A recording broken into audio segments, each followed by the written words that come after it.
guys, good afternoon. So kainom ari ato ning subayon diri guys ang atong gitanom nga kakao last week. Last week siguro to guys no. Atong kitaon og nabuhi ba. So man siya guys ang among tinanom. Magsuot-suot ko diri sa libon. Ay. Atong kitaon diri ang akong gitanom nga kakao.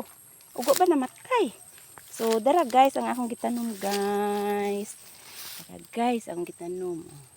So, ano sa tingin nyo guys? Nabuhi na siya guys.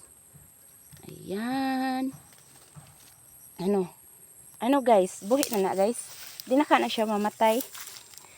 Ay, so dapa ay. Muna siya ano tawag nito? Rambutan. Oh, dara. Oh. Muna siya, rambutan siguro na siya no. Or kakao or mangga ano ini iwan ko. So mana siya. Thank you for watching. Bye.